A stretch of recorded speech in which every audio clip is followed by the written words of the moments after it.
Há certos princípios dos quais vocês têm que levar a sério.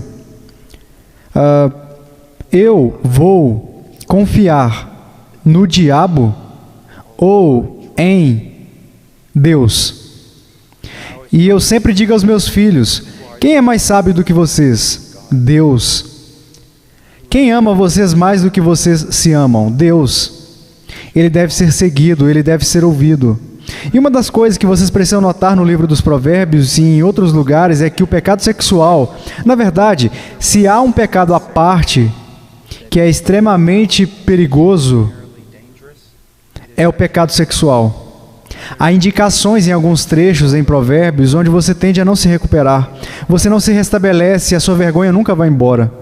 Então você tem que se convencer de que a palavra de Deus é verdadeira. Isso é mortal. Isso afetará sua alma, sua psique. Isso afetará você fisicamente. Isso afetará tudo sobre você e todas as pessoas ao seu redor. E isso é mortal, mortal, mortal, mortal, mortal. Isso vai te matar. Isso vai te matar. E é mais viciante do que qualquer coisa que você possa imaginar. É mais viciante do que qualquer droga. Uma vez tinha dois homens conversando, e enquanto eles estavam conversando, um dos filhos adolescentes de um deles veio e disse: pai, eles estavam em um acampamento, e ele disse: pai, eu vou ali com fulano de tal e com tal menina, e nós vamos apenas caminhar na beira do rio ou algo assim. E ele disse: não, você não vai. Ele disse: ok, pai. O garoto saiu, e o outro homem disse: o que há de errado? Você não confia no seu filho? E ele disse: não, eu não confio no meu filho. E ele disse: ora, por que não? Porque não confio no pai dele. Coloquei todos os tipos de... Evan, meu filho, paga por isso porque eu não viajo sozinho, então ele geralmente viaja comigo. Eu não fico sozinho. Eu simplesmente não fico sozinho. Ok, eu estou velho. Então, se eu com quase 60 anos... não fico sozinho, vou deixar meu filho sozinho com 16, 17, 18 anos? Não, isso é mortal. Mas jovens, aqui está o que eu quero que vocês entendam mais do que tudo.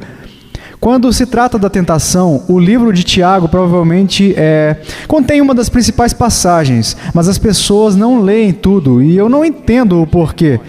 Então, lá fala sobre a tentação, fala sobre ser seduzido, fala sobre a cobiça, e a cobiça, depois de haver concebido, dá à luz o pecado, e o pecado gera morte. Então, as pessoas param por aí. Só que Deus continua, creio eu, falando sobre tentação. Ora, Ele vai te dizer como derrotá-la. Ele diz: não vos enganeis, meus amados irmãos, toda boa dádiva e todo dom perfeito são lá do alto, descendo do Pai das luzes, em quem não pode existir variação ou sombra de mudança.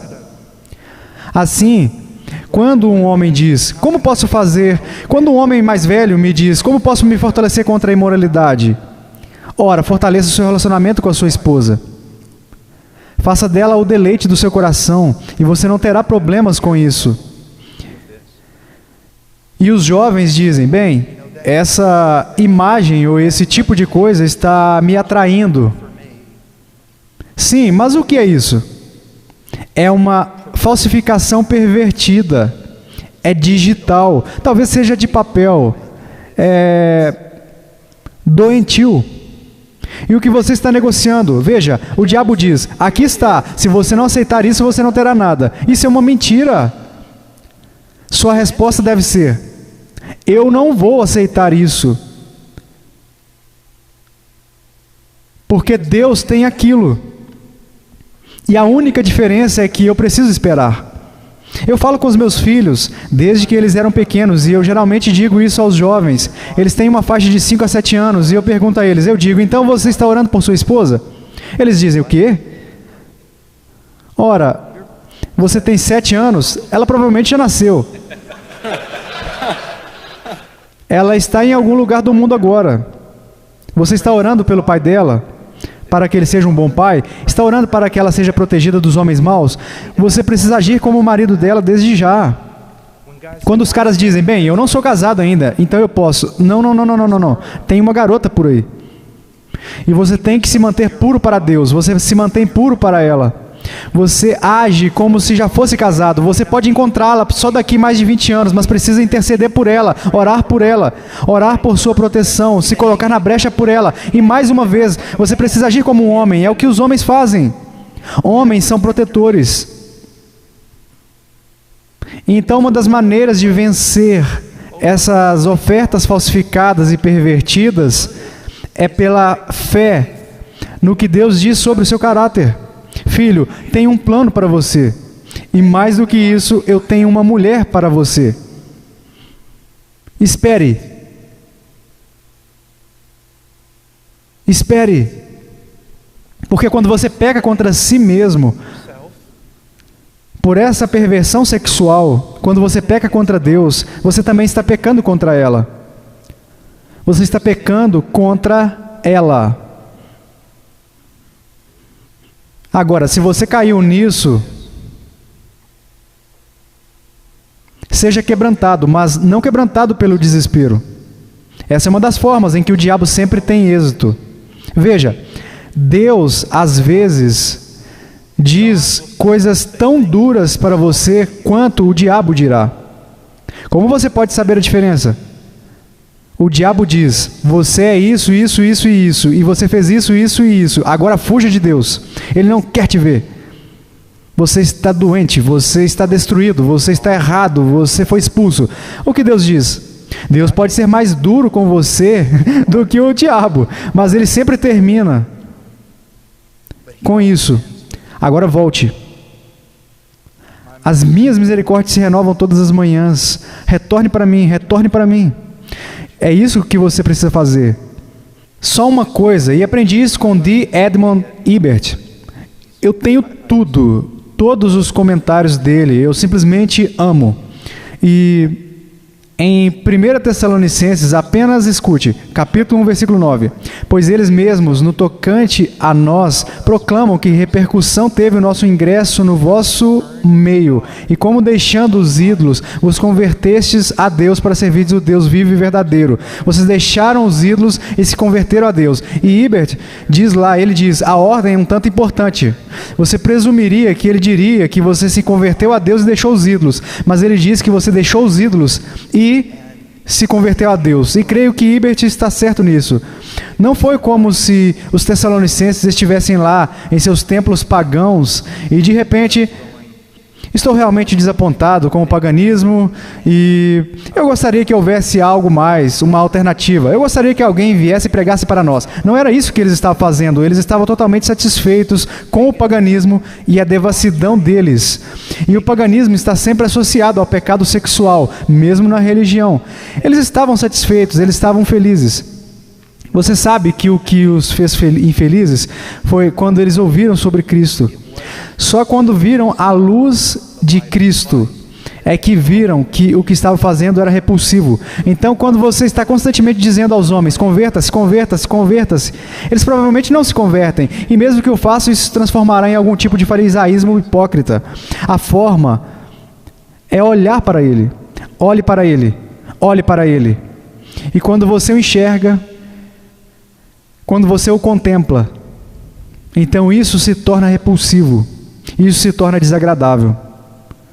Se eu pudesse apenas dar uma palavra prática aos pais, do ponto de vista de um pastor de jovens, vemos um punhado onde a única conversa sobre o pecado sexual que os jovens já tiveram foi, não faça isso. E essa é a extensão da conversa. Então, eu realmente encontrei um monte de amigos pastores de jovens, e até mesmo às vezes aqui também, temos que andar na ponta dos pés em torno da questão, porque tipo, ora, nós nunca conversamos sobre isso, é cedo, por que vocês estão tentando falar sobre isso com os nossos jovens?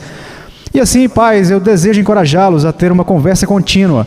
Não é uma conversa única quando eles têm 8 anos e 15 minutos depois acabou.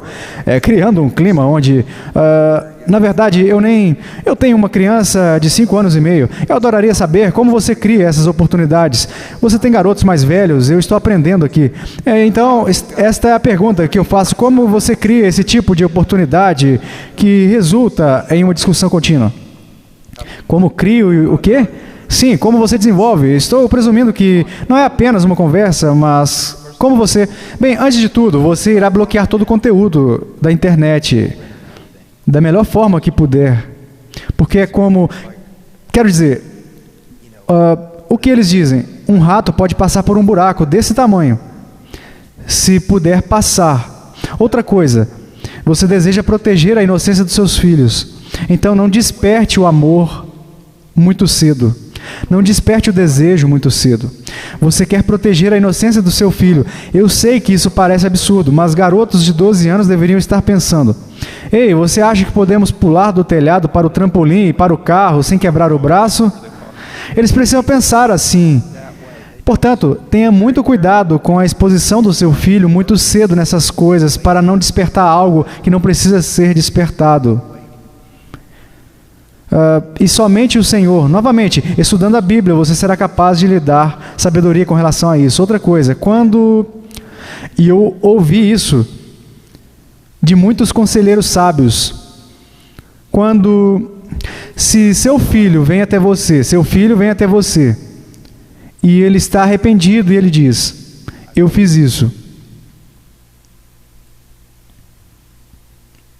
É aí que você deve mostrar Cristo para ele. Olhe para ele e diga: como você pôde? Senhores, isso está simplesmente mostrando sua própria hipocrisia. Quero dizer, um homem me disse: se seu filho e sua filha vêm até você ou algo assim, e eles estão arrependidos disso, você precisa dizer: sim, isso é pecado, sim, isso e isso, e dê conselhos sábios, mas você precisa dizer a eles: estou tão encantado com a graça de Deus em você, estou tão feliz que você veio e falou comigo, quero que você saiba que sempre pode falar comigo. Nossos corações, que nós dois sejamos quebrantados juntos, mas isso não muda o meu amor, a minha estima por você, a confiança que tenho em você. E se você disser mais alguma coisa, então, Senhor, ajude sua própria alma, porque você realmente quer que Jesus o trate da mesma maneira que você o trata. Todos nós somos pecadores.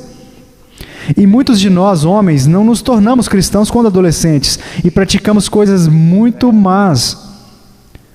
Portanto, certifique-se de que seu filho saiba que o pai não vai dar um sermão, julgá-lo e pensar. Você se depara com uma criança que já tem a convicção do Espírito Santo e eles se sentem horríveis com o que fizeram. Eles não precisam que você repita isso. Eles precisam que você venha e os diga: sim, estou tão grato por você ter me procurado. Não posso dizer o que significa e o quanto te respeito por ter vindo até mim. E vamos lidar com isso juntos. Isso é muito importante.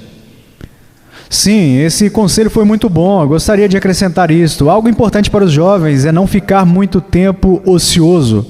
E é comum neste ambiente urbano onde os jovens ficam sentados em roda. Eles não têm empregos, não têm coisas para mantê-los ocupados. E como Spurgeon disse, o diabo tenta aqueles... como é que diz mesmo? Um homem preguiçoso tenta o diabo para tentá-lo. Isso é o que estimula. E assim, pais, vocês têm que se certificar. Nem é por uma questão de dinheiro, embora possam lucrar com o seu filho trabalhando desde cedo. Então ele aprende o conceito de plantar e colher, mas também de ocupar seu tempo com uma atividade construtiva que vai beneficiar a sociedade, vai beneficiá-los, além de aprender coisas. Faça seus filhos trabalharem. Tire-os do sofá e os ocupe. Outra coisa que é ainda mais importante é levá-los o mais frequentemente possível para o contexto de outros crentes. Que a exposição a, como falamos, outros indivíduos de Deus, outros homens de Deus em particular, é um aprendizado. Não é apenas ensinado, mas é aprendido. Então, o alvo é que os jovens participem dos estudos bíblicos e que eles aproveitem todas as oportunidades onde possam estar com a igreja e o povo de Deus. E quando você permite que eles fiquem em casa, eles estão vivendo debaixo do seu teto. Você tem todo o direito de dizer: não, você vai conosco para o estudo bíblico esta noite. Não, você vai conosco esta manhã. E não é para criar fariseus. Exato. Mas olhe por outro lado, apenas permitir que eles fiquem em casa sem a palavra de Deus não será nada bom. Então você tem que ser homem como pai e dizer, não, você vai. E eu sei que isso não faz de você um cristão, não vai fazer de você um santo, mas você vai ser exposto àqueles que vão te condenar. Você ouvirá a pregação da palavra e a minha oração é que Deus use isso para mudá-lo. Mas muitos jovens eles têm tanto tempo em seus dias, e quando pensamos no que aconteceu com essa situação e confinamento da Covid, a devastação causada aos homens em particular, já que os homens ficaram confinados em suas casas e não expostos ao povo de Deus, foi devastador. E notamos que, em relação ao aconselhamento, a quantidade de necessidades de aconselhamento aumentou dramaticamente como resultado da pandemia. Porque os homens foram isolados, ficaram confinados, não havia nada para fazer e, assim, dão lugar ao diabo para tentá-los. O objetivo, meu jovem, não é apenas que você seja um trabalhador esforçado e que seja puro. O objetivo é que você ame a Cristo, que você seja devoto a Ele, porque você o ama, porque Ele é o seu mestre, seu tesouro em sua jornada, que você seja puro por Ele, que você também trabalhe duro por Ele. E creio que todos dão um caloroso amém a isso. Então foi uma boa discussão. Você pode fechar para encerrar o nosso momento? Muito obrigado por estar conosco. Meu Pai, tudo o que dissemos, Senhor, pouco importa a parte da sua graça, a parte do seu Espírito e do seu poder. Ó meu Deus, ajude-nos como pais, enquanto aprendemos com todos os nossos fracassos. Ajude-nos a sermos homens melhores. Ajude os nossos filhos e as nossas filhas a amar o seu filho acima de todas as coisas deste mundo. Em nome de Jesus. Amém. Deixe-me dizer outra coisa aos pais. Seus filhos precisam de vocês. Seus filhos precisam de vocês. Suas filhas precisam ainda mais de vocês. Também deveria ter uma noite inteira aqui sobre pais e filhas. Minhas filhas precisam de mim mais do que os meus filhos. E se você não perceber isso, você vai estar em apuros. Suas filhas precisam tanto de vocês que querem essa amizade masculina, aquela supervisão masculina, aquele amor masculino. E quando você não dá, elas vão encontrá-lo em algum lugar. Suas filhas precisam de vocês.